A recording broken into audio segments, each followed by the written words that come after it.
धरोहर के अभी तक के एपिसोड्स में हम आपको दिल्ली में मौजूद कई ऐतिहासिक जगहों पर लेकर गए हैं और आज का एपिसोड भी ऐसा ही है।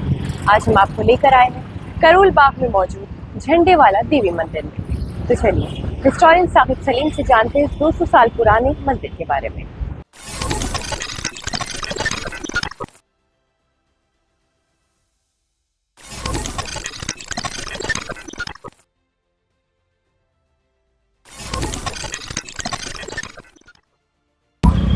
तो जैसे कि इस वक्त हम करोल बाग में मौजूद है, तो मैं आपसे इस मंदिर के बारे में जानना चाहूंगी, झंडे वाला देवी मंदिर के बारे में। हाँ, ये झंडे वाला देवी मंदिर है, जैसा कि यहाँ पर आपको साफ साफ दिख रहा है।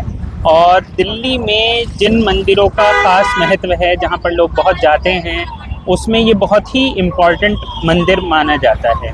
तो अगर आप झंडे वाला देवी मंदिर की बात करें तो इसे झंडे वाला देवी मंदिर इसलिए कहा जाता है क्योंकि लगभग सन 1800 कुछ के आसपास की बात है, 19वीं सदी की शुरुआत में या बीच में कहीं पर यहाँ पे बद्री प्रसाद नाम के एक वो होते थे, व्यापारी होते थे, बिजनेसमैन होते थे जो कपड़े का बिजनेस करते थे। चांदनी चौक में उनका बिजनेस था।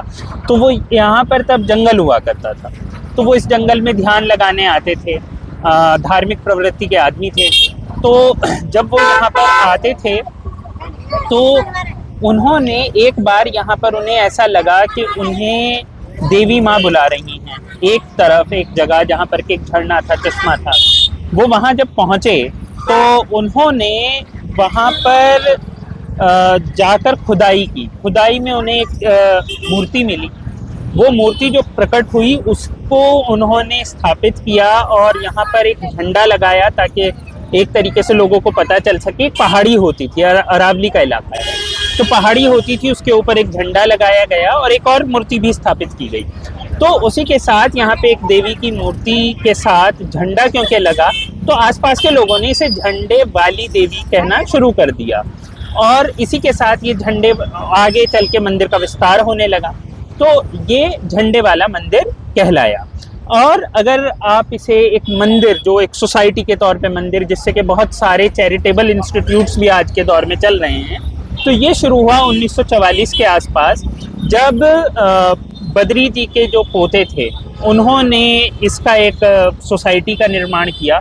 और सेठ गिरधारी जो कि एक बैंकर होते थे, सिटीजन बैंक या न्यू सिटीजन बैंक करके एक चलता था और एक और कोऑपरेटिव बैंक था, उसके वो करता धरता थे और बहुत ही इम्पोर्टेंट, वो फ्रीडम मूवमेंट के दौरान कांग्रेस को फंड भी करते थे। तो वो इसके अध्यक्ष बने और यहाँ पर उसी के साथ एक प्रॉपर सोसाइटी के तहत 1944 में 1944 में यहाँ पर एक सोसाइटी के तहत चैरिटेबल ट्रस्ट जिसे कहते हैं, जहाँ पे बाकी काम भी साथ साथ शुरू हुए, मतलब एजुकेशन या मेडिसिन से रिलेटेड। और धीरे धीरे यहाँ पर ये मंदिर प्रॉपर्ली और अच्छे से रन करने लगा। तो अगर हम दिल्ली का इतिहास देखें तो ख़ासतौर पे आज़ादी के बाद का 1947 के बाद से ये दिल्ली की एक ख़ास जगह है। यहाँ पर श्रद्धालु आते हैं क्योंकि देवी का मंदिर है, तो इसलिए नवरात्रों में ख़ास तौर पे बहुत चहल पहल रहती है। बाकी वक्त भी यहाँ पर लोग आते हैं, प्रसाद यहाँ पर अंदर से मिलता है। और झंडे वाला मंदिर अगर आप खुद कहें तो करोल बाग के लिए, जैसे हम करोल बाग को एक लैंडमार्क कह सकते हैं, या आज दिल्ली में एक लैंडमार्क है। तो जैसे आपने अभी करोल बाग का जिक्र किया, तो मैं जानना चाहूंगी इस एरिया के बारे में थोड़ा, यहाँ पे और क्या क्या चीज़ें आसपास मौजूद है। करोल बाग अगर आप देखें तो यहाँ पर बहुत सारे आप हार्डवेयर के काम होते हुए देख सकते हैं।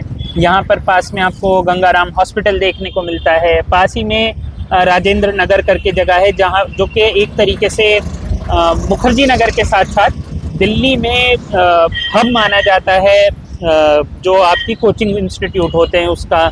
उसके अलावा यहाँ पर हकीम अजमल खां का जो पुराना एक यूनानी मेडिकल कॉलेज है, वो भी इसी इलाके में पड़ता है।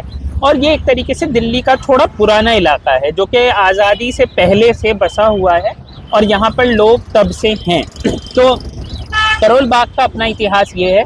और यहाँ पर अगर आप आसपास चीज़ें देखें तो आपको समझ में भी आएगा। आप जब चलते हैं राजेंद्र नगर की तरफ तो आपको पुराने घर दिखाई देते हैं जो लगभग 100 साल पुराने भी हो सकते हैं। तो ऐसी चीज़ें यहाँ पर मौजूद हैं। और आगे चलकर जिस रोड पर हम खड़े हैं, ये रोड आपको जोड़ देता है मुखर्जी नगर या नॉर्थ कैंपस की तरफ, विश्वविद्यालय की तरफ। मैं आपसे जानना चाहूंगी, जैसे अभी हमने मंदिर देखा, साफ सफाई बहुत ज्यादा है, हर चीज का इंतजाम पूरा है, तो ये किसके अंडर आते हैं? जैसे अगर जैसा कि मैंने अभी अभी बताया कि झंडे वाला मंदिर एक सोसाइटी के तहत रन किया जाता है, जिस सोसाइटी में अलग अलग लोग जो कि काफ़ी प्रतिष्ठित लोग हैं दिल्ली के, वो चुने जाते हैं।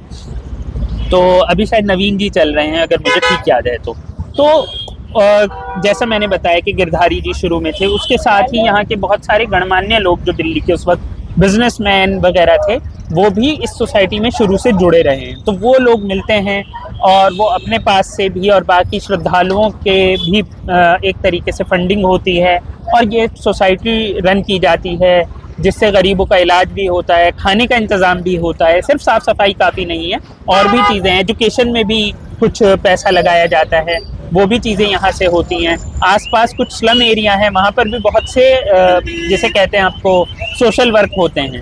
तो मंदिर बहुत सारे काम सोसाइटी के थ्रू करता है, साफ़ सफाई से आगे भी। धरोहर के इस एपिसोड में हमने जाना करोल बाग में मौजूद झंडे वाला देवी मंदिर के इतिहास के बारे में। ऐसे और भी वीडियोस के लिए आप देखते रहिए हर संडे धरोहर। कैमरामैन साजिद के साथ अमीना माजिद।